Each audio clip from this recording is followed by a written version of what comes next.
जहानाबाद में अपराधियों ने जमकर तांडव मचाया और घर में घुसकर एक शिक्षिका को लूटपाट के दौरान गोलियों से छलनी कर दिया। इलाज के दौरान शिक्षिका ने पटना पीएमसीएच में दम तोड़ दिया। घटना के पीछे की वजह जमीन विवाद बताई जा रही है। मामला मंगलवार की देर रात का है, जब अपराधियों ने घर में घुसकर अंधाधुंध फायरिंग की, लूटपाट मचाया। विरोध करने पर शिक्षिका कुमारी स्नेहलता को गोली मार दी। गोली सीने और बाह में लगी। घायल शिक्षिका के भाभी ने चमेली देवी ने बताया कि मंगलवार देर रात सभी घर में सोए हुए थे। उसी समय 20 से अधिक की संख्या में हथियारबंद अपराधी घर पर हमला कर देते हैं। घर में उन लोगों द्वारा अंधाधुंध फायरिंग कर दी जाती है, जिसमें शिक्षिका उनकी ननद स्नेहलता का विरोध होने पर गोली मार दिया जाता है। घटना में 3 और लोगों को चोट आई है।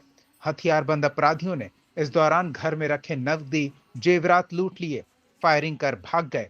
घटना को लेकर स्थल का निरीक्षण करने के बाद एसपी अरविंद प्रताप सिंह ने बताया कि प्रथम दृष्टया मामला जमीन विवाद का लग रहा है। घर के पास ही एक जमीन के टुकड़े को लेकर पुराना विवाद बताया जा रहा है। शिक्षिका की मौत ऐसी घटना में हुई है। घटना स्थल से कुल 7 खोखे भी बरामद किए गए हैं। घटना में शामिल कुछ अपराधियों की पहचान की गई है। मृतक के परिजन के फर्द बयान के आधार पर पुलिस आगे की कार्रवाई करेगी। फिलहाल अपने स्तर से पुलिस की टीम मामले की जांच में जुटी है। एसपी ने बताया कि घटना को अंजाम देने वालों को जल्द गिरफ्तार कर लिया जाएगा। इस घटना को लेकर घोसी के माले विधायक रामबली यादव ने भी कड़ी प्रतिक्रिया दी। उन्होंने कहा कि बिहार में अपराधियों का मनोबल बढ़ गया है। अब क्षेत्र में अपराधी घुसने का प्रयास कर रहे हैं, जिसे वो बर्दाश्त नहीं करेंगे। उन्होंने घटना के पीछे काको थाना की जिम्मेदारी ठहराई और कहा कि इसको लेकर एसपी से भी बात करेंगे। अपराधी चाहे कोई भी हो, उसे कड़ी सजा दिलवाई जाएगी। घटना के बाद गांव में दहशत का माहौल है। जहानाबाद न्यूज के लिए मुकेश कुमार की रिपोर्ट। 11 से 11:30 के बीच में वो लोग 50 का एवरेज में था। हम काउंट नहीं किए, मतलब उसके 50 के एवरेज में है। क्या हुआ था?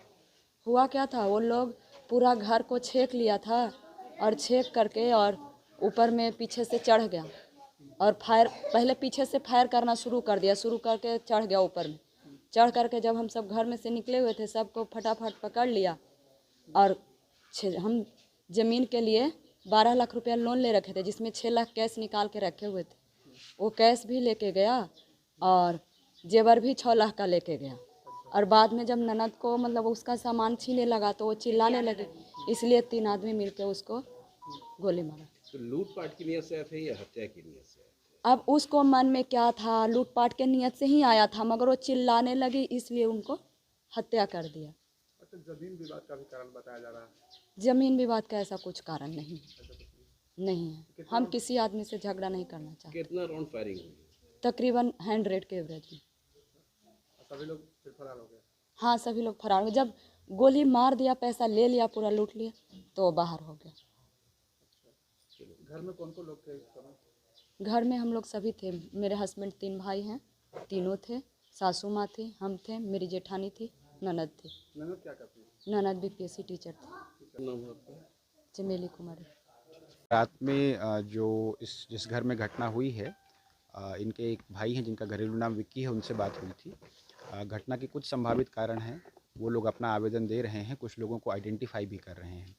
प्रारंभिक जांच में हम लोगों का जो मूल अनुसंधान का बिंदु है वो ये है कि इनका जो घर है, इस घर से जुड़े हुए पीछे के हिस्से में एक ज़मीन पर निर्माण कार्य चल रहा है, उसको लेकर विवाद है। लेकिन हम लोगों ने पता किया तो स्थानीय थाने या अंचल में इनके द्वारा कभी इस विवाद को ले नहीं जाया गया। कुछ इनके संबंधी इस गांव में भी बसे हुए हैं और कुछ संबंधी यहाँ से शिफ्ट होकर घोसी थाना अंतर्गत गोलकपुर गांव बता रहे हैं, वहाँ भी चले गए हैं। इसी विवाद को लेकर ये घटना होने की संभावना ज़्यादा है, लेकिन हम लोग सभी संभव बिंदुओं पर अनुसंधान करेंगे। कुछ लोग आइडेंटिफाई हुए हैं, जिनमें से 2 से 3 लोगों का आपराधिक इतिहास भी पाया गया है, तो हम लोग कोशिश करेंगे कि जल्दी से जल्दी ऐसे लोगों की गिरफ्तारी हो जाए।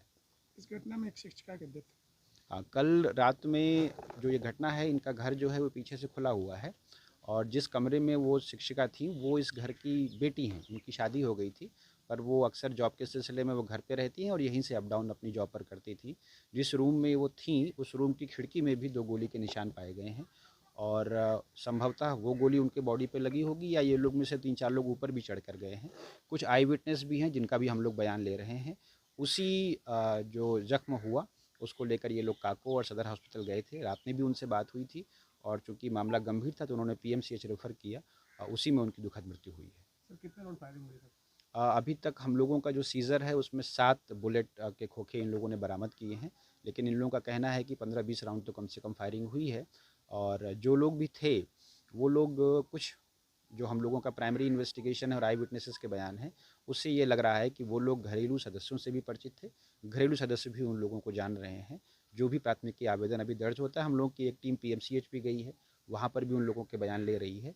जैसा आवेदन आता है हम लोग जल्दी से जल्दी अभियुक्तों की गिरफ्तारी सुनिश्चित करेंगे। अभी तक इस मामले में पुलिस ने क्या किया? अभी तक तो हम लोगों ने जो पीओ है ये देखा है, घायलों के लिए जो पीएमसीएच टीम गई थी इन लोगों की, वहाँ पर हमारी टीम गई, उन लोगों का बयान ले रही हैं और जो संदिग्ध हैं उन लोगों की छापामारी के लिए हम लोगों की टीम लगा दी गई है। 3 से 4 लोगों को हम लोगों ने अभी आइडेंटिफाई किया है, उनके लिए हम लोग छापामारी कर रहे हैं। सर बड़ी संख्या में लोग आए थे, 2 दर्जन से के आसपास लोग थे और लगभग 25 राउंड की फायरिंग की बात आ रही है। तो थाना भी बहुत ज़्यादा दूर अभी है। ये लोग बता रहे हैं, हम लोगों की जो पहला फर्स्ट रिस्पॉन्स है वो 15-20 मिनट में यहाँ पर पहुँचा, लेकिन तब तक ये लोग इलाज के लिए ले जा चुके थे। घटना स्थल से 7 खोखे बरामद किए गए हैं और ऊपर जाने वाले आई विटनेसेस के हिसाब से कम 5-6 लोग तो थे ही। उन लोगों से जो गिरफ्तार होंगे उनसे जो पूछताछ होगी, इसकी पूरी संभावना है कि कुछ बाहरी लोगों के साथ साथ इस गांव के पूर्व से इनके परिचित रिश्तेदार, इस ज़मीनी विवाद में संलिप्त लोग इससे जुड़े रहे हों। जल्दी ही हम लोग इस कांड का उद्भेदन भी कर लेंगे और लोग गिरफ्तारी भी करेंगे। लूटपाट की बात बताई जा रही है सर। अभी इस तरह का इन लोगों ने बात बताई है कि कुछ ज़मीनी ट्रांजैक्शन के लिए एक दूसरी जगह पर कुछ कैश इन लोगों ने रखा था, संभवतः जिसकी जानकारी भी उन लोगों को थी, लेकिन अभी ये अनुसंधान का विषय है। Thank you. डेरा नहीं गया, मैं यहाँ आया और आने के पहले मैं काको थाना में गया और मैंने थाना से सवाल पूछा है कि ये जो पूरा घटना है, क्योंकि इसके पहले भी काको बाज़ार में एक सूचना मिली थी गोलीबारी की, भले ही उसमें कोई हताहत नहीं हुए थे, लेकिन मैंने पूछा कि उस पर क्या कार्रवाई आपने किया। उस पर अगर कार्रवाई नहीं किया तो अपराधी बेखौफ हुए और अपराधी बेखौफ होकर के आज हमारे बीच से एक बेटी जो शिक्षिका बेटी थी हमारी, वो हमारी बेटी को छीन लिया अपराधियों ने। सबसे पहले इसकी जिम्मेवार हम थाना को, सबसे पहले जिम्मेवार हम पुलिस को मानते हैं और खास करके सीओ को। अगर ज़मीन विवाद है तो सीओ और थानेदार मिल करके थाना में जो है जनता दरबार लगाते हैं, तो पूछेंगे हम लोग को इसमें आपने क्या किया अभी तक। और निश्चित रूप से काको थाना पर कार्रवाई की मांग तो हम करते ही हैं, खास करके यहाँ के एसपी को जिम्मेवार बनाते हुए। और पूरे बिहार में जो अपराध का ग्राफ बढ़ा है, हमारा विधानसभा क्षेत्र अभी इससे अछूता था, आज हमारे विधानसभा में भी हाथ लगा दिया गया है अपराध की घटनाओं के माध्यम से।